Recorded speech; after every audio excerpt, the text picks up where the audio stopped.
Revelation chapter 1. Verses 1 to 8. Bago natin simulan, i-acknowledge muna natin na may issue dito na maraming mga nagbabasa nito tsaka nag-i-interpret. Tapos nagiging sila, dogmatic. Ibig sabihin ng dogmatic, hindi nyo alam? Sa dictionary yan. The tendency to lay down principles as incontrovertibly true without consideration of evidence or the opinions of others. So basically, siya, pagiging dogma. Kung ano yung interpretation mo, hindi mo pwede, hindi ka mababago. Kahit may opinion yung brethren mo, sasabihin, ito yan, hindi, ito. Na? Dogma. Hindi siya pwedeng maging ganon. Kasi maraming symbolism dito. Kasi partly dito talaga tungkol sa vision. Sa vision ni John. Binigyan siya ni Lord ng vision eh. It's like parang panaginip. Parang ganyan, parang daydream, parang gano'n. Nag-flash sa mga mata niya yung future. So, for an individual na sabihin na, hindi, ang kahulugan nitong, kunyari, may nakitang symbol na, kunyari, grasshopper. Yung grasshopper, yan, ganito yan. Di ba naintindihan nyo? Parang, can you imagine, managinip ka, tapos, i-interpret ko yung panaginip mo. Sinong magsasabi na, paano ko sasabihin na yun talaga yung ibig sabihin ng panaginip mo? Naintindihan mo? To be obsessive, literal interpretation of details is not the best way of understanding revelation. Naintindihan niyo yung dogma, pagiging dogmatic? Pasahin mo, ito ibig sabihin yan. Mali yun sa'yo. Naintindihan nyo? That's being dogma. Naintindihan mo yung word na dogma? Talaga, naintindihan mo? Simpleng-simpleng kahulugan. Ayaw mong magpapaka-correct. Sa tingin mo, tama ka. No? Yung word na yun may connection sa religious matters. Naintindihan mo? So, kunyari, yung mga sulat ni Paul, mga turo niya sa church, you can be dogmatic about those. Pag sinabi na salvation by faith alone, tinuturo sa church, straightforward yun. Naintindihan mo? Hindi naman yun vision eh. Hindi naman yun panaginip. Hindi naman yun apocalyptic imagery. Naintindihan nyo? Facts. Therefore, hindi, di ba? Pwede kang maging solid pagdating sa mga teaching sa church. Naintindihan mo? Pag sinabi ni si Jesus Christ, this God.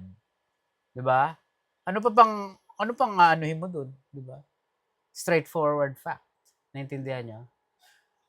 Pero to say na ang ibig sabihin ng seven lampstand, ibig sabihin ng 7 stars, ibig sabihin, ito ang ibig sabihin.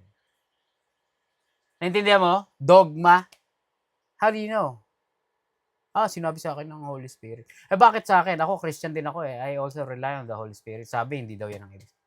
Magkaiba na kayo. Naintindihan mo? Paano mo ngayon natin malalaman na pwede kayong maging magkakaiba? Sa Revelation 2:29, sinabi doon, He who has an ear, let him hear what the Spirit says to the churches. Revelation 13:18, sa Mark of the Beast, no? This calls for wisdom. Let the one who has understanding calculate the number of the beast. Itong sinabi dito are calls for the readers to explore, search, seek kung anong sinasabi nitong book na to. Naintindihan nyo? Revelation 13:18, no? Let the one who has understanding. Pwede ko ba sabihin, ako lang ang may understanding? Mali kayo, guys. I'm the one who has understanding. Ang ibig sabihin nito. Naintindihan, no? Ini-encourage ni God, ini-invite niya yung church na to do their homework. Naintindihan niyo? Mag-ano kayo, mag-share kayo, isa-isa't isa, mag-usap kayo, ano ba, di ba? It's an interesting, it's an open, ano, di ba? Parang open topic, ganun ba yun? Hindi ka pwede maging dogmatic specifically about symbolism. Naintindihan nyo? Apocalyptic symbols, ancient context. Dahil hindi certain yung ano nun yung pagiging exact meanings. Hindi pwedeng eksakto. Naintindihan nyo? Yan, naniniwala tayo sa Revelation. Sinabi doon na babalik si Lord, no? Sinasabi sa Revelation yung victory. Pero para maging certain pagdating sa mga imagery, yung interpretation ng vision ni John, there's probably several different ways of interpretation para maano. Naintindihan mo? Magkukos ngayon ng division, maaari, di ba? For example, yung rapture, yung view ng rapture, no? May naniniwala na pre-tribulation rapture. Yun yung makukuha daw yung church bago magkagulo. Meron namang mid-trib rapture, makukuha daw yung believer in the middle of the tribulation. Meron daw post, magkakagulo daw. Pag nagkawasak-wasak na lahat, doon kayo kukunin. So, magkakaiba. So, ano ngayon yun? 'Di ba? So, pinag-usapan natin last time, 'di ba? Merong mga core beliefs, mga essentials. Pwede tayong, doon hindi tayo pwede magkaiba-iba. Naintindihan nyo? Pero sa mga basically non-essentials, kagaya nung views about kailan mangyayari yung rapture. Naintindihan nyo? Pwede tayo magkaiba doon. 'Di ba?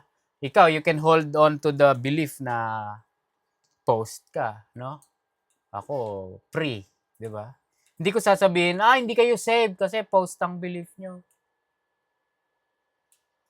I can't be dogmatic na, it's pre, guys. It's pre-tribulation. Pag mali kayo, hindi kayo saved. Naintindihan nyo? That's being dogmatic. Pero they came up with 4 kinds of interpretation pagdating sa Book of Revelation. There's the preterist interpretation. Tungkol yung pag preterist interpretation, it's about yung Book of Revelation is referring to its own day, yung panahon lang na yun. Especially yung panahon na yun, nag-struggle sila sa persecution under Roman Empire. They have that Book of Revelation and they use that para motivation nila, encouragement. Para sa kanila lang yun. Naintindihan nyo? May view na ganon. May interpretation na ganon. The preterist. Yung fulfillment ng prophecy sa Revelation sa kanila lang. Gara naman nun. No? Meron namang number 2, historical interpretation. Ito yung parang interpretation na tinitignan yung Book of Revelation parang panoramic view. Alam niyo yung panorama, no? Yung it's like, makikita mo from point A to point B kung ano yung mga mangyayari, no? From the time of John hanggang sa end of the world, the panoramic historical interpretation. Number 3, futuristic interpretation. Mainly tungkol sa yung future na pagdating ni Lord, no? And the end of the world. Focus doon, no, yung interpretation. Number 4, spiritualist interpretation. Ito yung focus sa mga imagery, pictorial representation, figurative language, symbolism. Tapos, finding what it means. Apart from mga apart from the physical in John's day. Mahirap 'yun, alam mo 'yun? Talagang yung spiritual meaning of everything sa taking the book of Revelation as spiritual in its meaning. Naiintindihan nyo? Spiritual interpretation. Pwede mong pag-aanuhin to para maintindihan mo yung book of Revelation. Pagsama-samahin. Pero again, hindi ka pwede maging, no?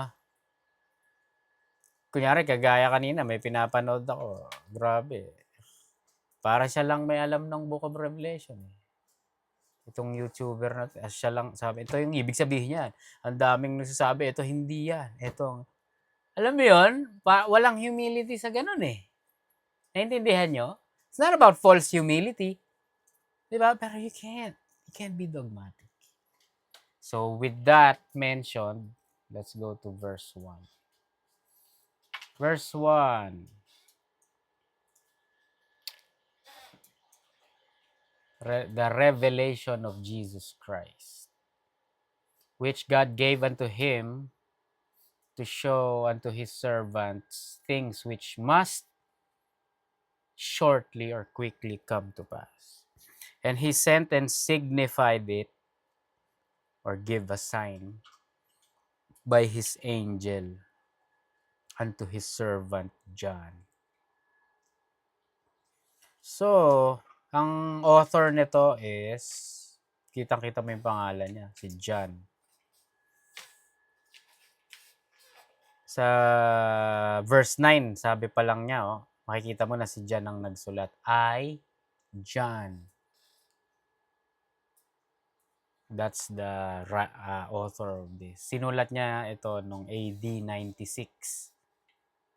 Wala na si Paul nito. Last time, nandun tayo sa Timothy, namamatay na si Paul. Wala na si Paul dito.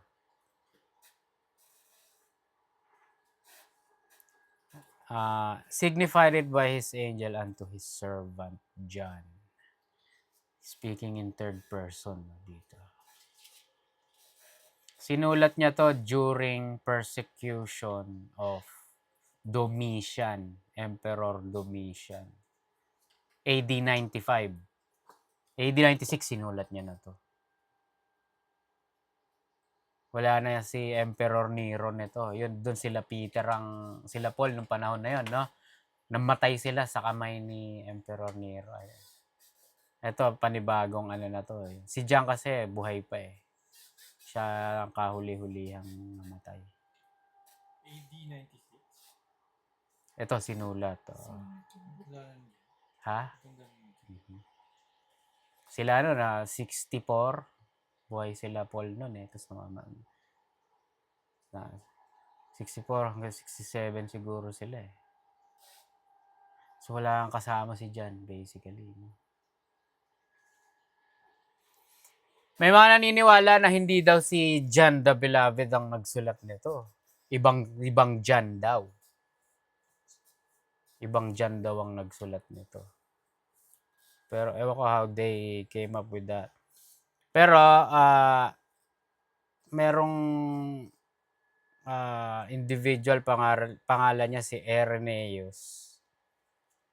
180 AD. Early church leader siya. Disciple siya ni Polycarp, 180 AD. Si Irenaeus, disciple ni Polycarp. Si Polycarp, disciple, literal first-hand disciple ni John. Talagang na-meet niya si John, no? Si Polycarp. Itong si Polycarp, ina-attribute niya talaga kay John itong Book of Revelation. Sinasabi niya si John ang nagsulat. So he cannot be a different John, no? Ito na nagsasabi, ano to? Parang historian na na parang sila Josephus din, no, in a way. Pero mga early church leaders to, sinasabi nila si John daw. May clue ka na sa verse 1 nga eh. Oh.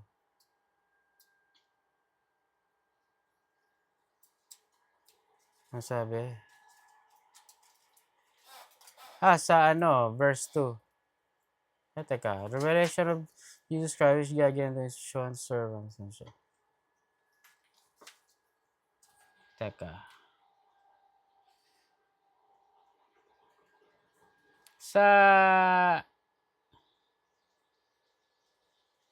Punta nga tayo Revelation 19.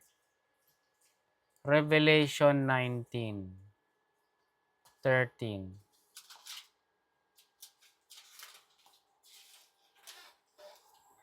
Tinatawag niya dito na, ayan, oh. And he was clothed with a vesture dipped in blood, and his name is called the Word of God. Familiar na paggamit nitong na to, no? Sa John 1:1, no? The Word of God. Common lang ba yun? Kaya itong ibang John na to, ginamit din niya ba yun? Ganun ba? Coincidence lang ba yun? Sa Revelation 5:6, ginamit niya dito yung pangalan ni Lord na Lamb of God. Sa Revelation 1:29, si John, sabi niya, Behold, the Lamb of God. Naintindihan niyo? So, ito yung mga common na words na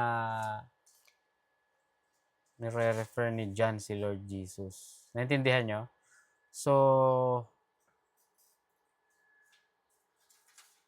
maaaring talagang si John, the disciple, ang nagsulat. So, verse 2, who bear record of the word of God, bore witness. Yung sa last to, and of the testimony of Jesus Christ and of all things that he saw. Talking about John. He saw. Ano?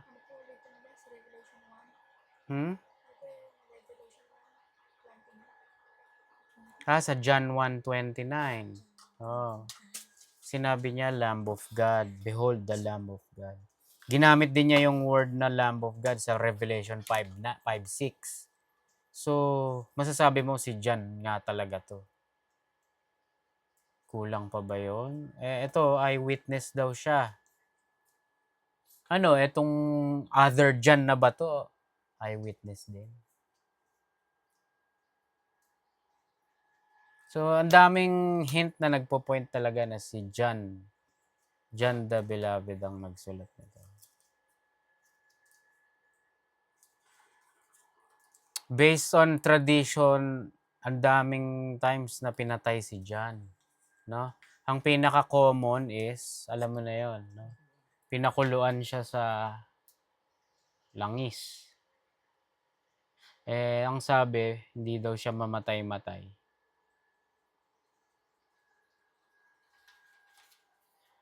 So, ang ginawa sa kanya, he got banished to an island. The island of Patmos. Parang, man, hindi ka namin mapatay. Alam mo yun? Wala, ilalayo ka na lang namin sa mga tao. No? Yun na lang yung magiging mo. Parang naging kulungan niya yung island. Bahala ka dyan, mamatay. Diyan ka na mamamatay. No?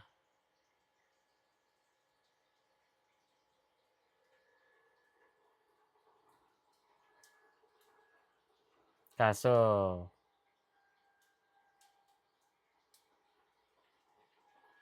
bumalik din siya. So, galing siya sa ano eh.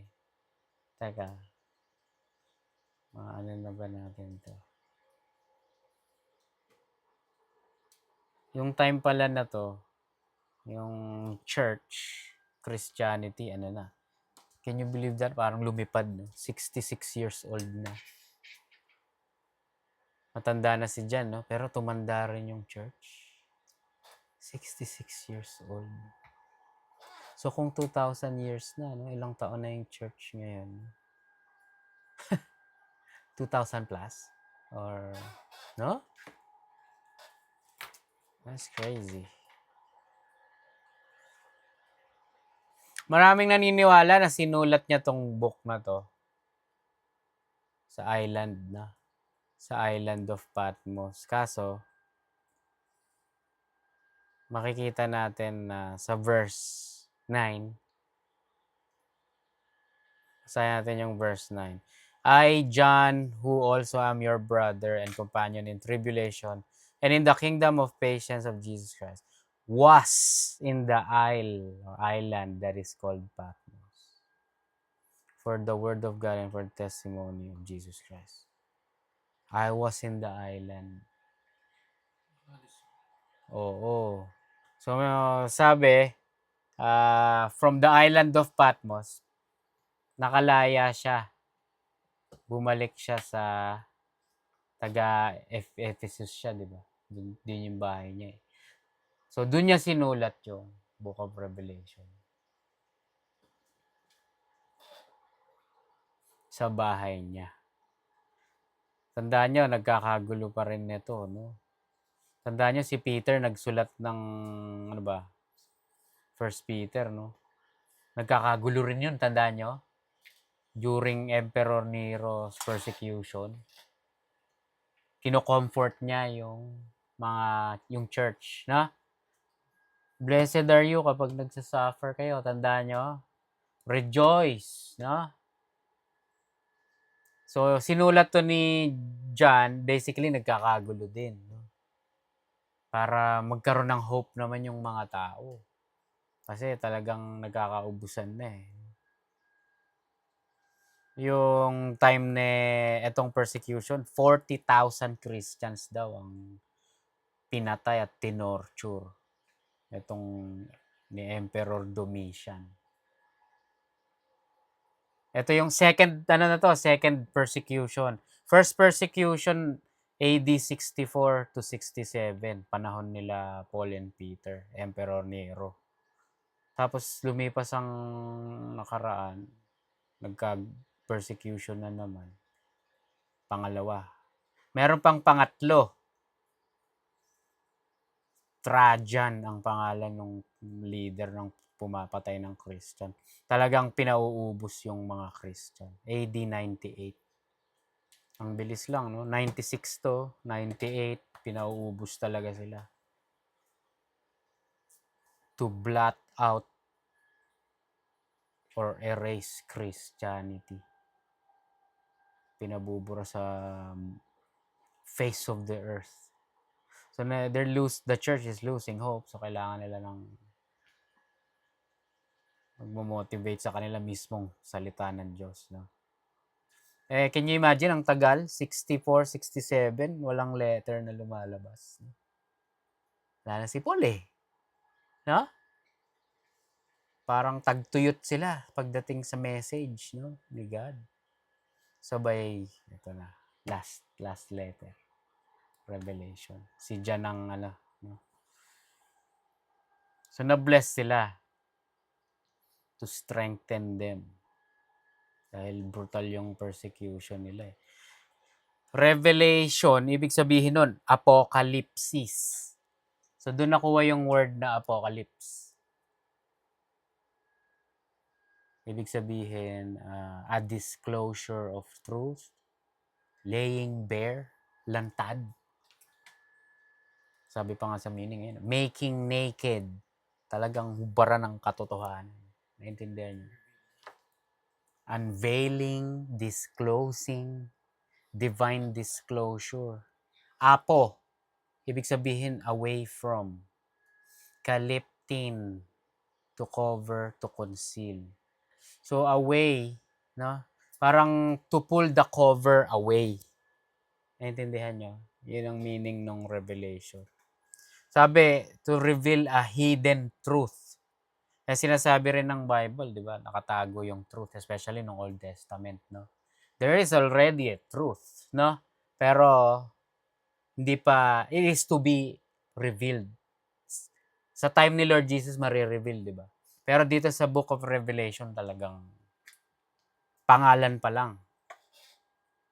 Unveiling, reveal. Ang daming naniniwala na tao, the Book of Revelation is about apocalyptic events, mga mangyayari, no? Yung gera, mga demonyo maglalabasan, no?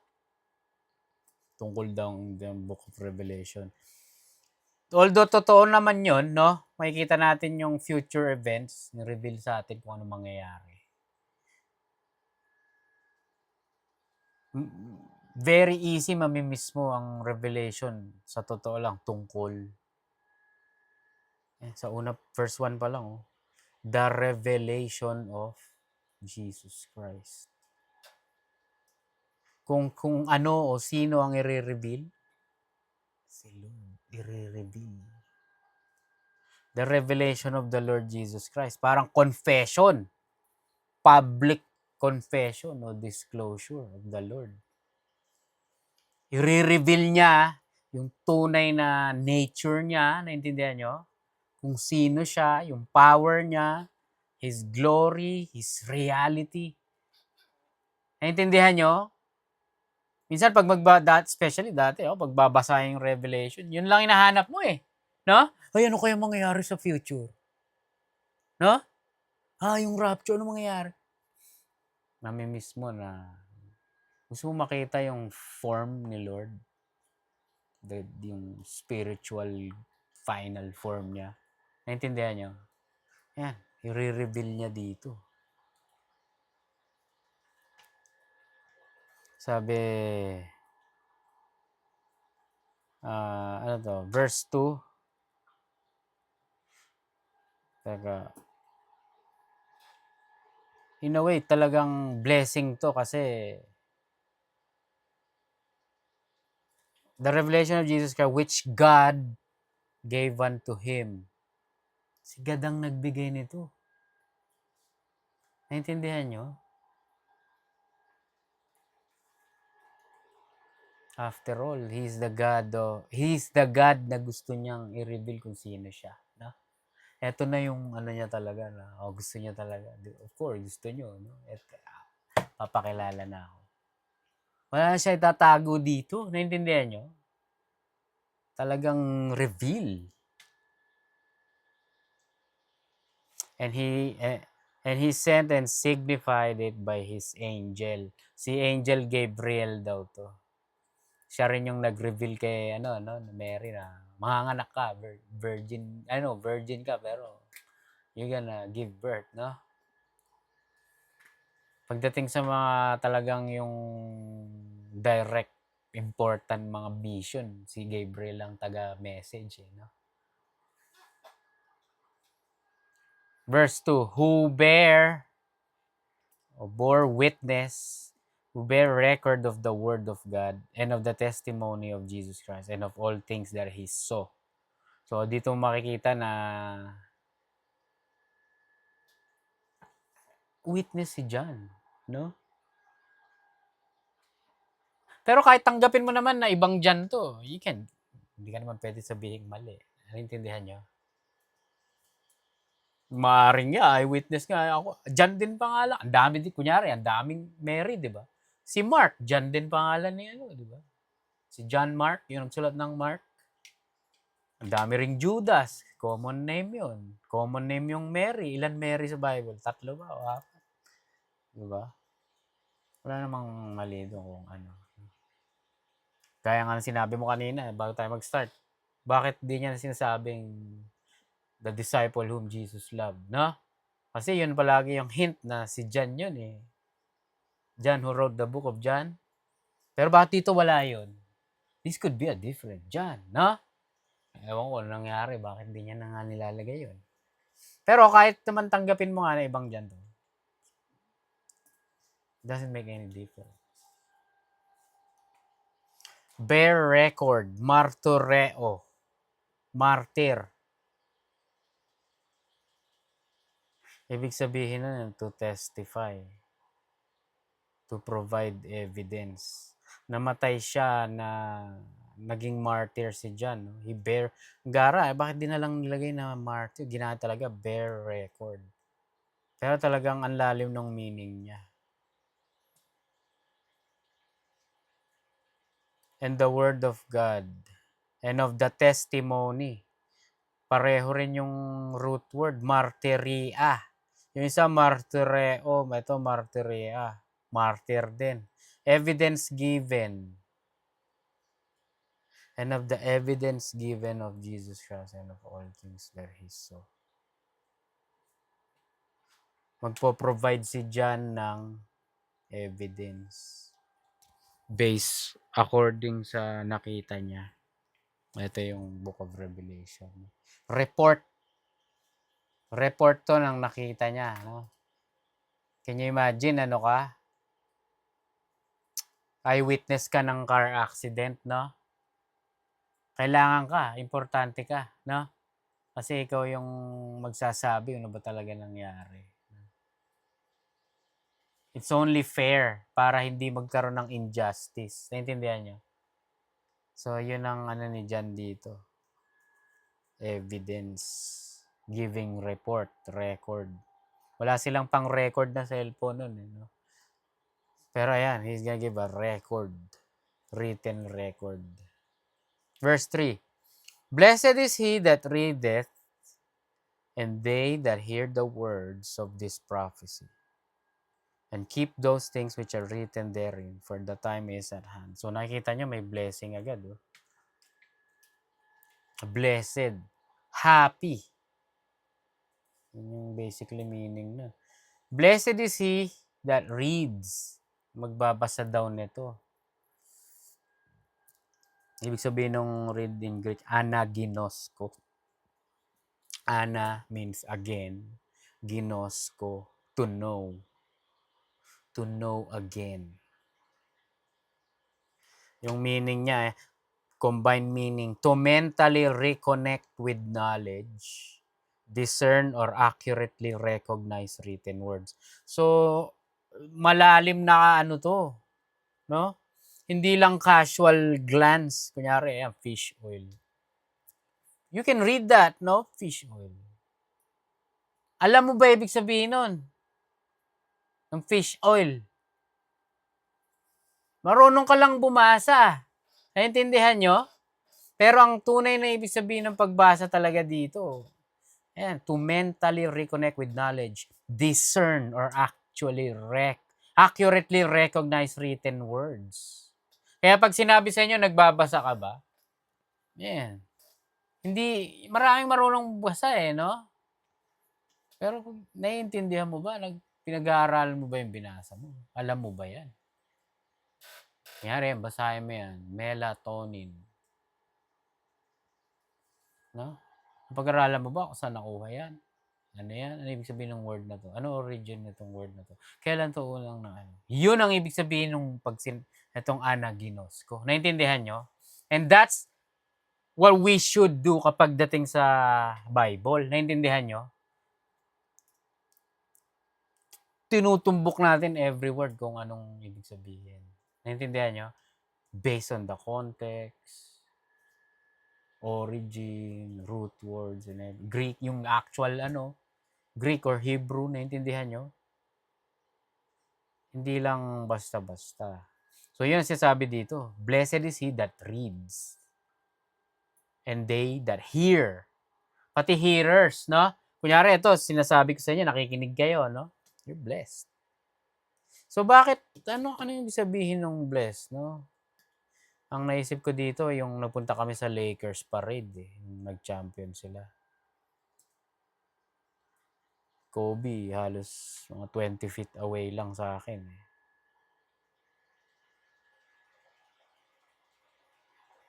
Feeling ko tinignan niya ako eh. Mga ganun-ganun siya eh. 'Di ba? Ngayon yung feeling na naramdaman ko lang, ang saya ko. I'm blessed to be halos in His presence. Near. Naintindihan nyo? Ngayon, ibig sabihin nito, para kayong pag nabasahan kayo ng Book of Revelation, you're blessed. So bakit? No? Kasi sa totoo lang, yung panahon nila, wala pa silang printing machines noon. Naintindihan nyo? Wala silang copying machine. One of one. Oo, parang ganun, one of one. Kung ano yung... So, pag babasahin na yun, parang dinaanan ni Kobe Bryant, no? That's a blessing. Maririnig natin. Salita ng Diyos to eh. Naintindihan nyo?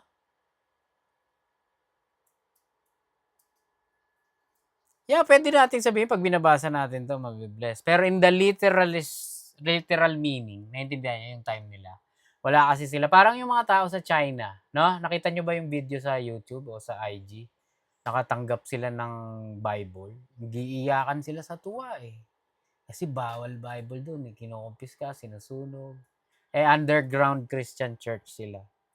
Binidyo sila, in-unbox nila yung sa daming Bible. Talagang niyayakap nila. Samantalang tayo, inaalikabok yung Bible, di ba? Sila, they feel really blessed. Dahil meron silang physical copy. Naintindihan nyo? So, yun ang ibig sabihin dito. Blessed is he that readeth and they that hear the words of this prophecy. And keep those things which are written therein. Ano ibig sabihin nun? Napag-aralan natin tong word na keep. Tereo. Ewan ko, natatandaan nyo, matagal na to. Ibig sabihin ng tereo, to hold. As in, panghawakan, panindigan. Anong panghawakan mo yung pinaniniwalaan mo? Naintindihan nyo? Naturuan tayo nitong false teaching sa mundo na ibig sabihin ng keep sundin, no? Do you keep the commandments, no? Pag sinabihan ka na gano'n, you gonna understand that as sinusunod mo ba lahat perfectly? Naintindihan nyo? Hindi yun ang ibig sabihin ng tere o keep.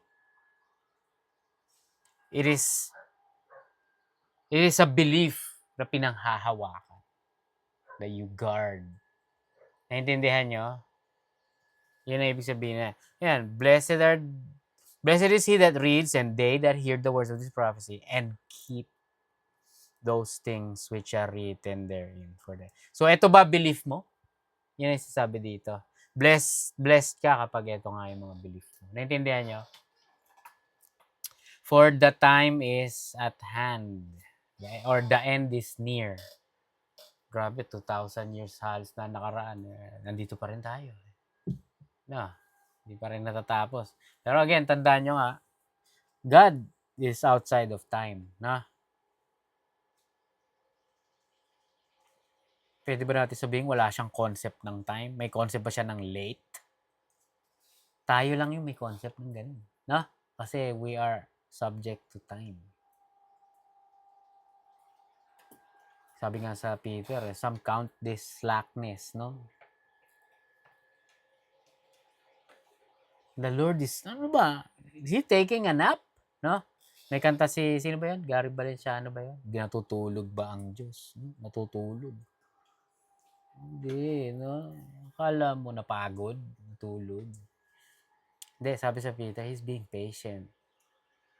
Hinihintay pa yung final number na masisave yung mga tao niya.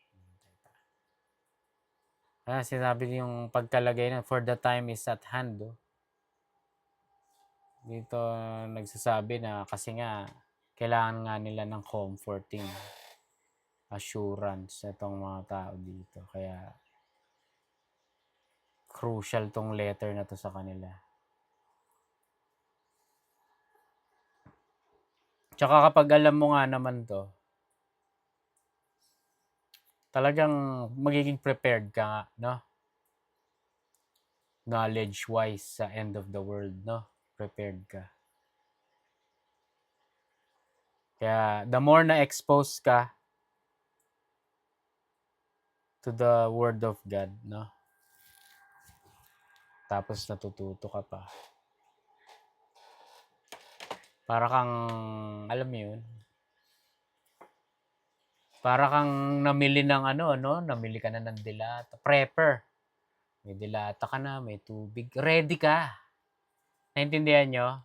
Meron ka ng nagtanim na kayo. Ready na kayo pag nagkaroon ng apocalypse. Spiritually speaking, ganun din tayo. Mag-prepare tayo by studying the Word of God. Verse 4. John, to the 7 churches which are in Asia. So, naka-address sa 7 churches which are in Asia. Etong 7 churches na to, makikita mo to sa verse 11. So, Lord willing, next week yan. Ephesus, Smyrna, Pergamos, Thyatira, Sardis, Philadelphia, Laodicea.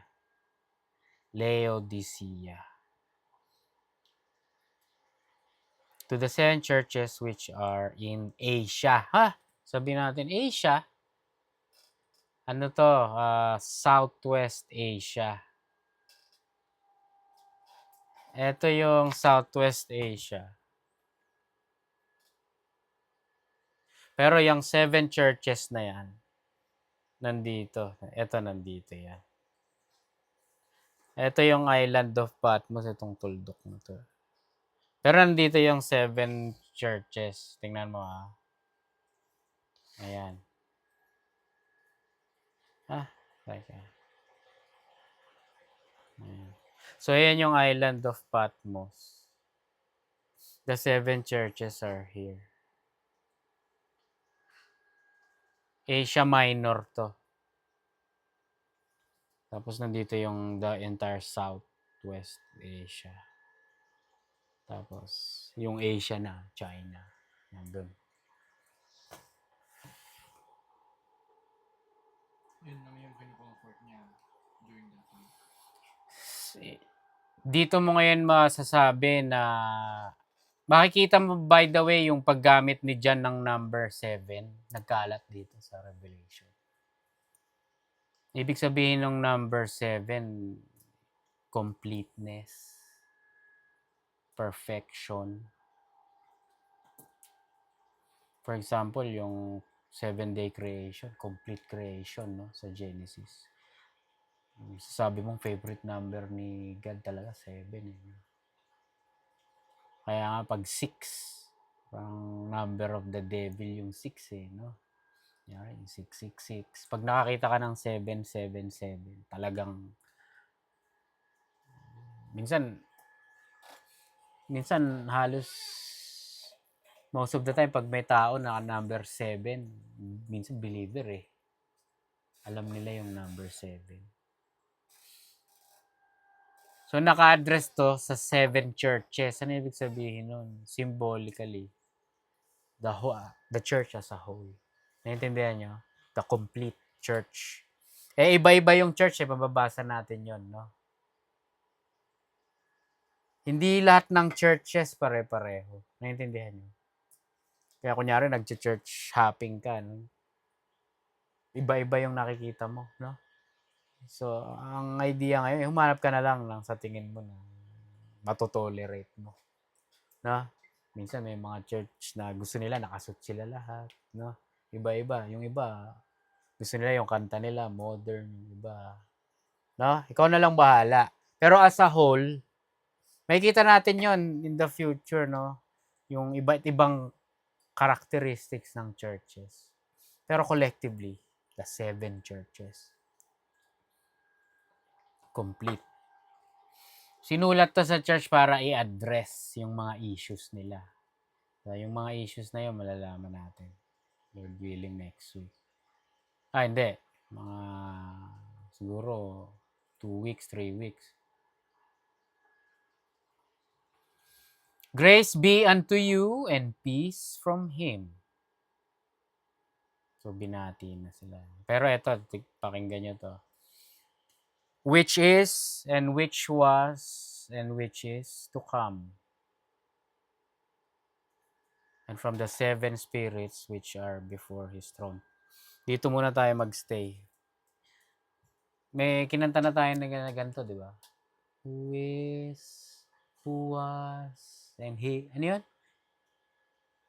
Which is to come. May kanta nito eh. Pero, maraming nagsasabi na scholars, mistake daw to. Especially yung mga early day scholars. Kasi, alam nyo kung bakit? Ito parang title to eh. Which is, which was, and which is to come. Etong title na to, originally, kay Zeus. Kilala natin si Zeus, di ba? Yun yung so-called god ng Greek world, si Zeus. Meron sila nung mga 1300 BC. Tagal na. Meron silang ancient ritual chant kinakanta kay Zeus. Ang tawag nila kay Zeus nga, ayan. Zeus, ano to? Nasa ano ko hindi ko na isulat dito. Naniniwala, kilala natin siya, di ba? Naniniwala sila si Zeus, king of the gods. He rules as the god of the sky, weather, thunder, god of thunder, no? Si Zeus. Law and justice. Acts as the chief judge and protector of humanity. He controls rain, wind, and thunderbolts as having sovereignty and power. Itong mga attributes na to kay God eh. No? In a way, parang ninakaw niya itong mga title na to eh. Itong false God na to. Ang ginawa ni John dito, kinuha niyang mismo yung yung name na yun. Nilagay niya kay Lord. Tingnan nga natin sa ESV. Who was and who, grace to you and peace from him who is and who was and who is to come. Sa totoo lang, parang rage bait. John is rage baiting the Roman world. Parang pinoprovoke niya yung naniniwala, pag nabasa nila to, kay Jesus to, ang title na to Naintindihan nyo? Yun ang ginagawa ni John dito.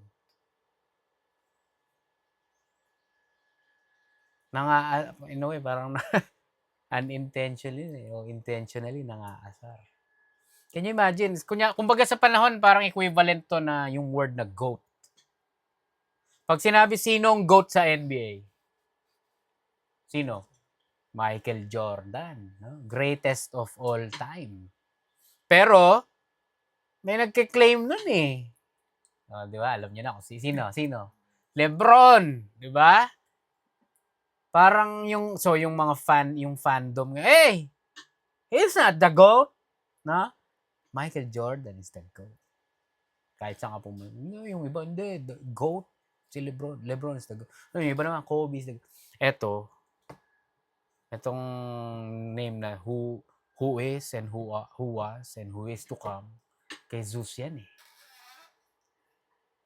Since 1300 BC, before the Lord came, kinuha niya si Jack.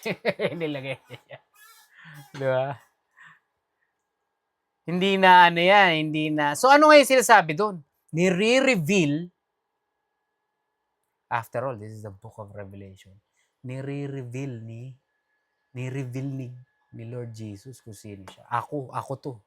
Yung pinaniniwalaan nyo about Zeus, you can't do all.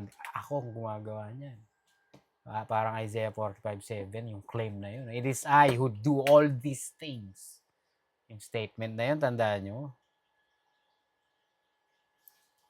Hindi na ginawa ni ni Paul sa Acts 17:23, tandaan nyo. Acts 17:23, for as I passed by and beheld your devotion, I found an altar with this inscription, to the unknown God. Tandaan nyo yun. Ang daming idol, di ba? Dito sa lugar na sa Athens. Pumunta si Paul dyan. May mga iba-ibang idol. May nakita siyang idol doon. To the unknown God. Kinlaim ni Paul yun. No? Ayan, him declare I unto you. Sinabi niya itong unknown God. Pinaniniwalaan nila na malakas din. Malakas yun. No? Almighty unknown God.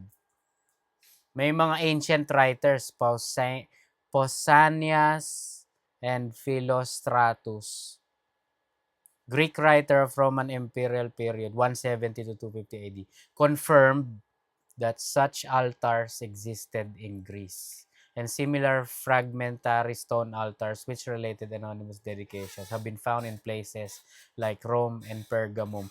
Tong napuntahan ni Paul, those are real places. Sinulat ng mga, in a way, itong mga writer nito. Naintindihan nyo? Yung altar na may unknown God na nakalagay. Totoong ano na, lugar. Totoong artifact.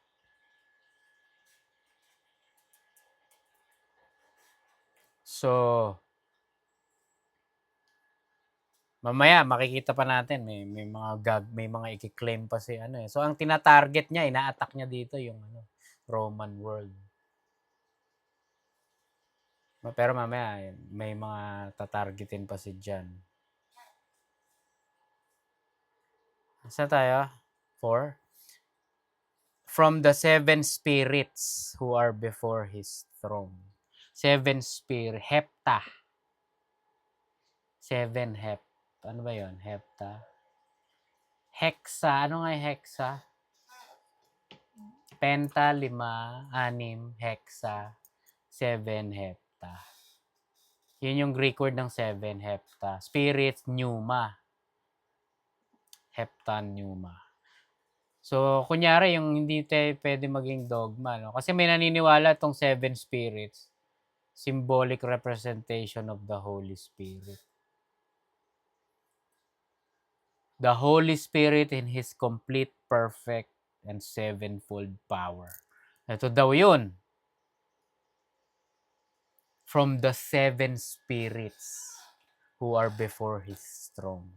The Holy Spirit daw to, perfect, sevenfold power, complete. Meron namang naniniwala na hindi daw to yung Holy Spirit. 7 angels daw to. So nakikita mo na hindi ka pwedeng maging dogmatic dito. Ano may? Kasi capital yung sensitive. Kaya yung iba naniniwala na gano'n. Yung iba naman na him o his dito, wala naman gano'n eh. So hindi din naman nag-issue yung capital letters na gano'n eh, sa totoo lang. So, sinasabi na angel daw to kasi for example, sa Revelations 2:1, unto the angel of the church of Ephesus, write, this thing said that he that holdeth the 7 stars in his right hand, who walks in the midst of the 7 golden candlesticks. Angel daw eh. Revelation 2:7, ito naman spirit. He that has an ear, let him hear what the Spirit said unto the churches. First of all, gusto ko malaman nyo na messy tong Book of Revelation. Messy. Hindi sinasabi natin na disorganized si God, no? No, kasi nga punong-puno talaga to ng kung ano-ano, ng mga number, picture. Kita nyo may 666, di ba? Paggamit ng 7, may mga dragon na 3 ulo, 5 ulo, may kung ano-anong mga creature, naintindihan nyo? So, sinong makakapagsabi, ito talaga ang kahulugan. No? Hindi pwede. Verse 5. And from Jesus Christ, the faithful witness, the firstborn of the dead, and the ruler of kings on earth. Maraming sasabi na pangalan daw ni may Hebrew, ano ba 'to? May religion, Hebrew Israelite, no? Hindi daw Jesus Christ ang pangalan ni Jesus. Ano daw, Yeshua HaMashiach. Basta ganun yung pronunciation. Yeshua HaMashiach. Pag sinatawag mo daw na Jesus, you're not talking about Yeshua HaMashiach. Iba daw, demonyo daw yung Pero malinaw na malinaw Jesus Christ. Yung Greek word, Jesus Christos. Jesus Christos. Ang English, ano na to, conversion, Jesus Christ. No? Sa totoo lang, doesn't make a difference. No? Pag, kunyari, wala na ako, tapos and you talk to people and you use my nickname, you're still talking about me. Naintindihan nyo? Si Toto ang nagsabi nito. Hindi naman Toto, pangalan ko. Gaganon ba si God? Naintindihan nyo?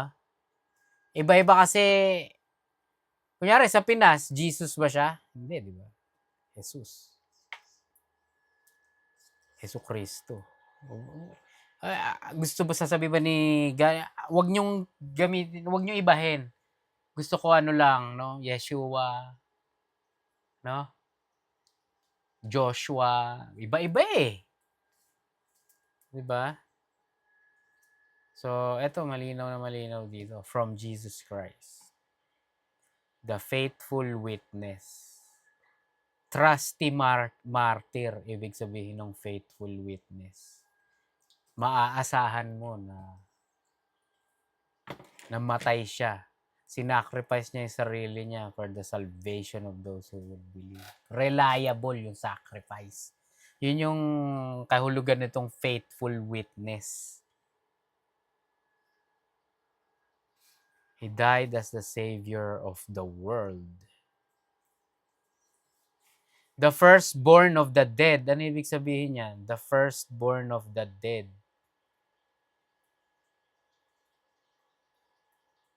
The first begotten. Sa sa King James. The first begotten. Pag kinlik mo yung star, born, mali yan. Ang ibig sabihin, ang Greek word niyan, prototokos. Doon nakuha yung word na prototype. First. Prototype. Ano ibig sabihin ng prototype? The first, the original. Parang first na copy. Ang English meaning nun, one of the words is mock up. Parang ito yung, hindi final. Hindi naman siya maganda kung i-apply kay Lord. So, yung original na Greek meaning na lang. The first. The first to be resurrected siya eh. The first to rise from the dead. Talaga ba? Merong mga records, si Lazarus, Jairus' daughter, yung the widow's son na ni-resurrect ni Lord. Paano ngayon yun? Hindi siya ang prototype. Hindi, he's not the one. Ang pinag-uusapan dito yung glorified resurrection, glorified body. Naintindihan nyo? Sila Lazarus, Jairus' daughter, the widow's son, na-resurrect sila sa mortal form pa rin nila. Naintindihan nyo? Tumanda pa rin sila, namatay. Naintindihan nyo? Temporary resurrection. Si Lord, ang kauna-unahang naresu, tapos glorified body na. Hindi na mamamatay forever. Naintindihan nyo? Kaya siya yung prototokos, prototype. The first begotten of the dead.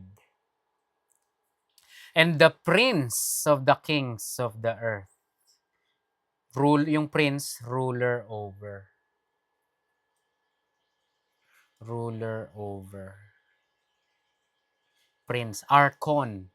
Doon nakuha yung pagdagdag, kunyari archbishop, archangel. Ibig sabihin ng arch, ruler, leader, or commander.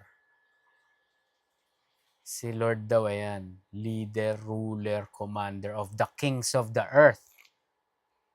Kings of the earth? Yung kings of the earth na yun is referring to spiritual kings of the earth. Hindi mga kings sa mundo, tao. For example, sa Ephesians 6:12, no, sabi ni Paul, we wrestle not against flesh and blood, but against principalities, against powers, against the rulers of the darkness of this world, against spiritual wickedness in high places. So, pag sinabi ni John dito, ayan, si Lord Jesus daw is the ruler or leader, commander of the kings of the earth. Yung kings of the earth dito is not the president of the United States, the president of the country, the prince in England, the king and queens. He's talking about a spiritual rulers of this world. Si God ang ano nun. They are under His commands. Naintindihan niyo? Mga utusan niya yung mga ano di ba? Spiritual entities. So that's another revelation. Naintindihan niyo? Siya ang may hawak ng lahat. Unto Him that loved us and washed us from our sins in His own blood. Sa ESV, to Him who loves us and freed us from our sins by His blood. Loved.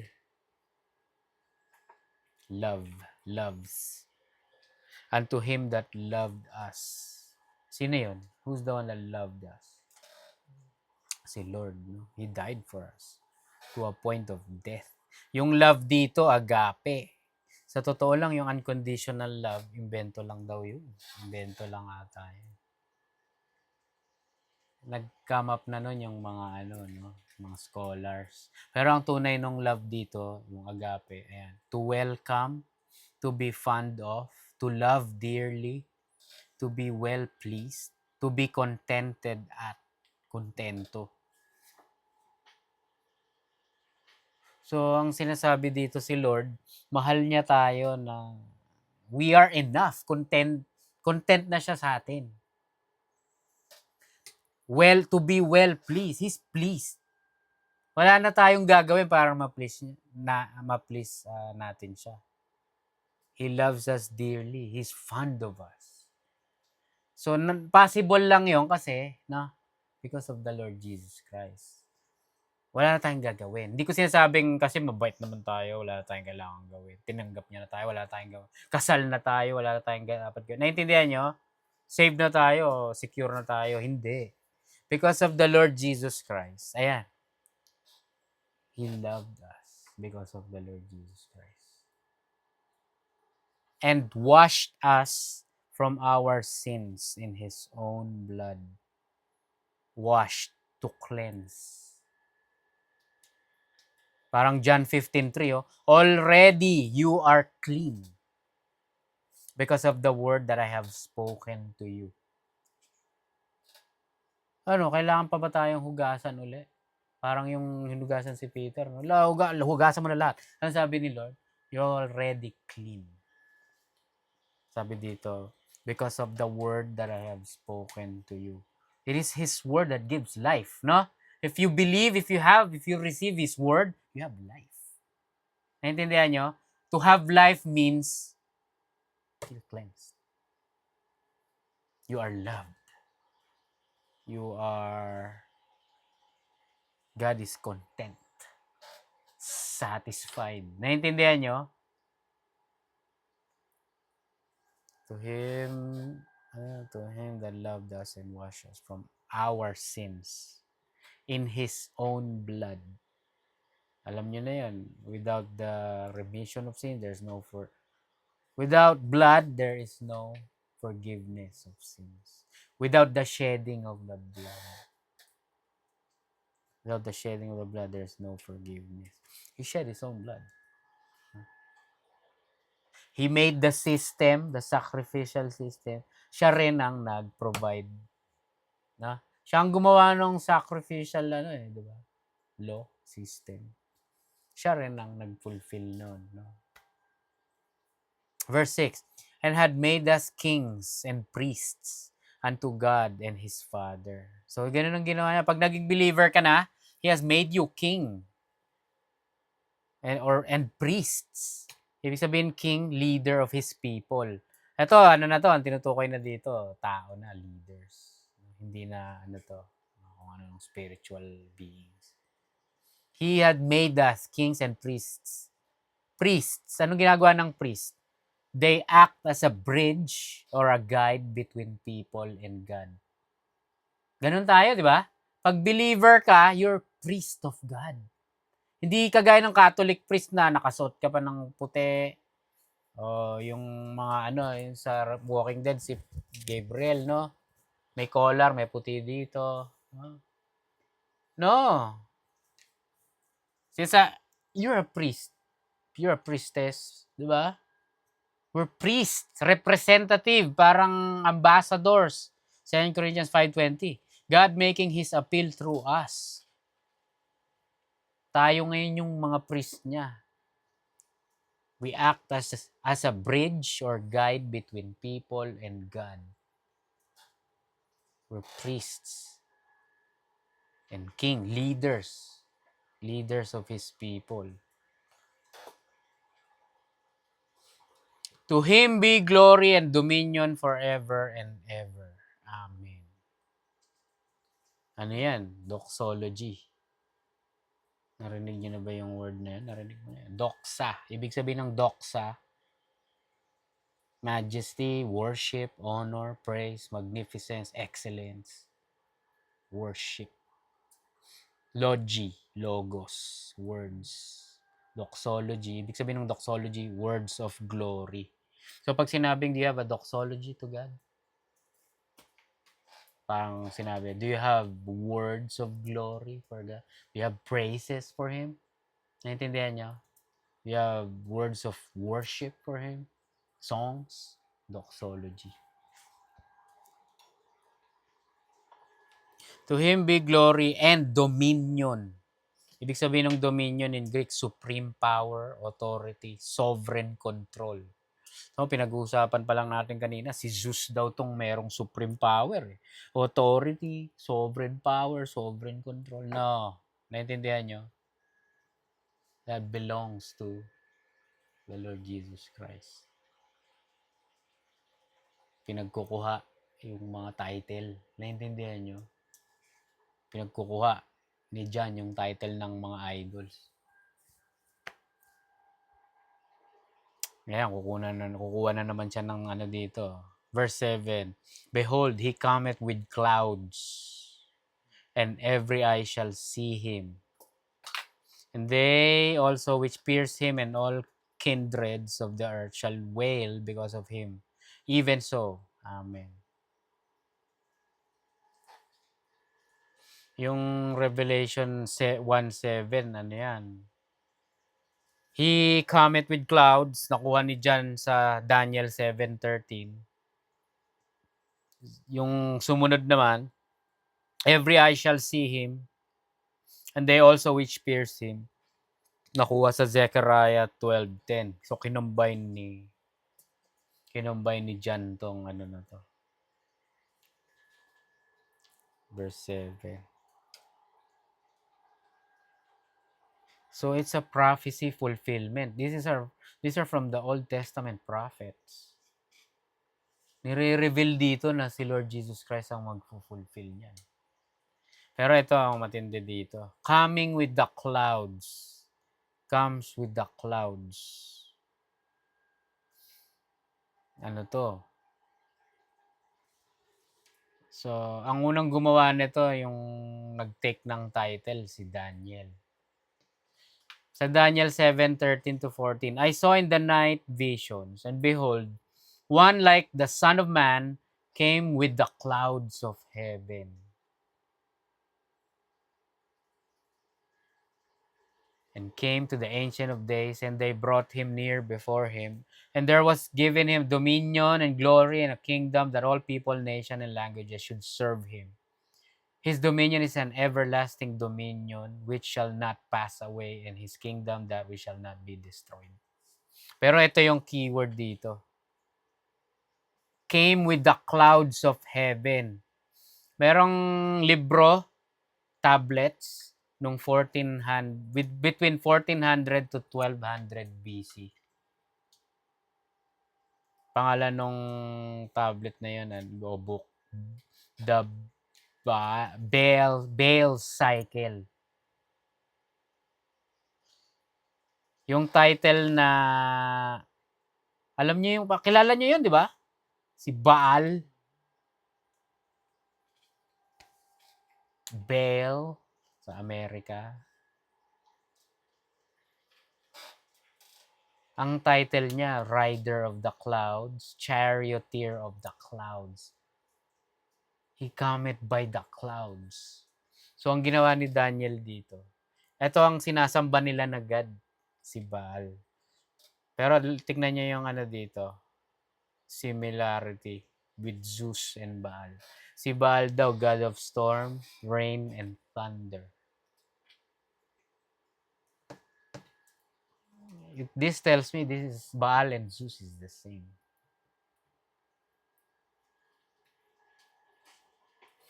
Title niya, nung time na yon, itong si Baal o Zeus. Rider of the clouds. Charioteer of the clouds. And kinuha ni Daniel to.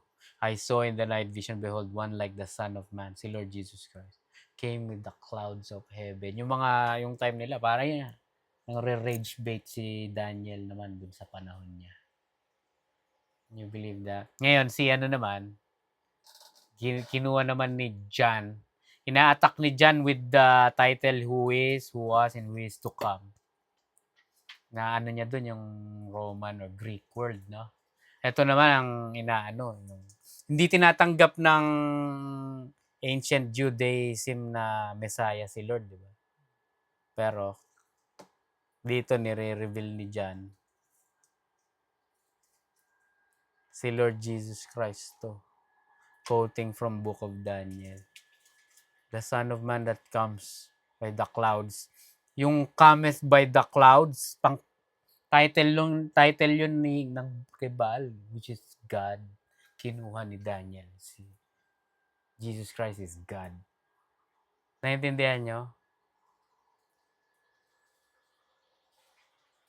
So, old moves na yon, ginagaya lang ni John na nangunguha ng title. Every eye will see him. Paano magiging possible yan sa time nila, no? Hindi pwede. Sa atin, possible na kasi may mga cellphone na. Kaya sinabi, every eye will see him. Kung pumunta siya, nag-appear siya sa California ng 9 o'clock. Mga yun lang mga makakakita, no? Hindi, may mga mag-stream noon, no? May mga news station na may mga pupunta, may camera, ita-publish. Makikita talaga ng mga, ito na, dumating na. Ito na si Lord. Ito na yung titawag nila ng Messiah. Dito na.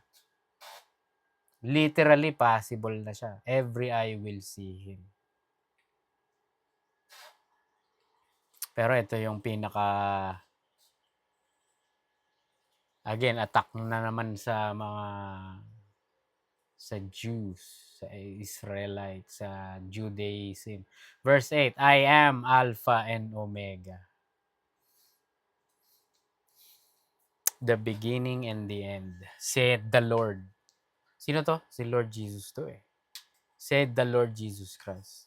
Which, ayan ito, sa verse 8, yung titles ng mga, kinuha niya, dalawa. No? Hindi sila naniniwala na di ba, si Lord, si Lord Jesus God, hindi sila naniniwala. Marami din sa panahon natin ngayon, sinasabi nila, never daw sinabi ni Lord Jesus na God siya. Totoo eh. At least nung time niya, tanggalin mo yung revelation, he never claimed it. Pero, given by the name of this book, talagang ni-reveal na niya. Gusto mo ng confession niya na God siya. Ito yung confession na God siya. I am Alpha and Omega. Alpha means first. That's the first letter of Greek alphabet, Alpha. Omega, yun yung kumbaga Z ng letter Z o Z ng Greek alphabet. Capital na O. I am the Alpha and Omega. Since this is written in Greek, nilagay ni John, Alpha and Omega. So, tinarget niya yung Greek. Ngayon, tinatarget niya the Hebrews. Hindi niya siya tinatangga ito. Tinatanggap nila yung Old Testament, of course, the Hebrews, no? Mga Israelites, mga Jews, tinatanggap nila yon. Pero dinedeny nila yung title na Alpha and Omega belongs to the Lord. Pero here, si John, ayun na naman, naghahanap ng ng away.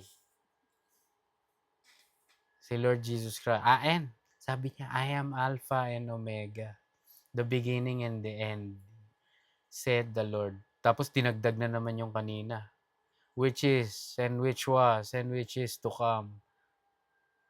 The Almighty. Grabe, pinagkukuha sa isang verse, pinagkukuha niya lahat ng title. No?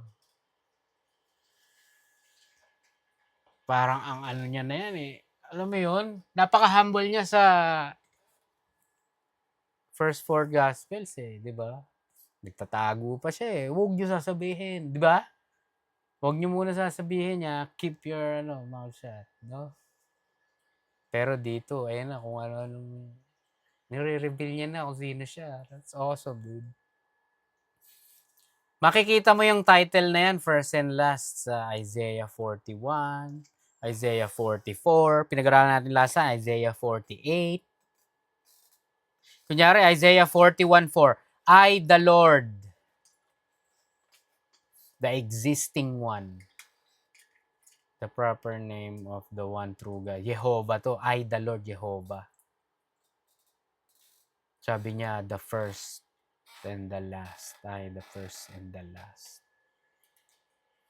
Dito sa Isaiah 41:4, si God the Father, siya ang nag-claim ng title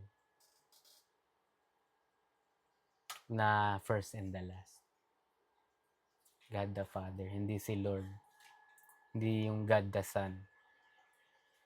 Pero sa Revelations 1:17, no? When I saw him, I fell at his feet as though dead. When I saw him, John speaking, no? When I saw the Lord Jesus Christ, I fell at his feet as though dead. But he laid his right hand on me, saying, Fear not, I am the first and the last. So yung title na yan kay Father God, kinuha din ni Lord. No? Rightfully so. Diba? Wala namang argument doon kasi God siya diba?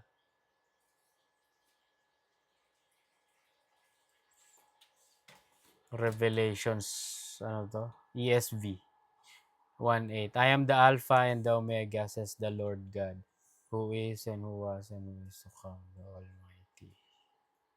Pareho lang na So, John, inulit niya yung mga claiming of the names and attributes it to the Lord Jesus Christ. Makikita mo para i-reveal kung sino talaga siya. So, unang-unang few verses pa lang talaga, mabigat na agad yung mga binibitawan dito. Hindi na naghintay ng mga chapters, no, para sabihin. Revelation talaga. No? Introduction pa lang, ni-reveal na kung sino. Wala nang, let's slowly ease into it. Walang ganon. Talagang, akin to, ako yung pinaniwalaan niyo to kasi who he is, who was, he is to come, ako yan, akin na yan. No? Alpha and Omega first, akin yan. The rider, the clouds, the one who comes into, akin yan. Sa totoo lang, makikita mo kung sino si Lord. Wala na. Diba? Sinasabi nga nila, ine-expect ng tao, darating siya, second coming niya, as a sheep again.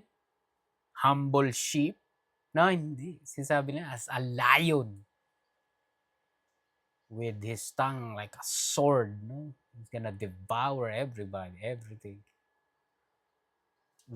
Kikilabutan ka, talaga nakakatakot. Kung hindi ka nasa side niya, hindi mo siya kilala, hindi ka niya kilala, yari ka. the Almighty. Pero ano sabi sa atin? Sinabi, no? Ito yung kagandahan eh. Sa verse 5, no? Unto him that loved us and washed us from our sin. We're safe. We're safe, dude. Yung pag dumating siya, hindi ka dapat matakot. Hindi ka dapat matakot. Yeah, we're gonna bow down like John as dead, sabi niya. Pero hindi tayo yung, nako, we're dead. We're not gonna die. No? His blood is on us. We're cleansed, sabi niya, di ba? So, magi-intensify pa to. Iinit pa tang iinit to, grabe. Introduction pa lang yan. Yung unang 8 verses. So, continue tayo next week, Lord willing.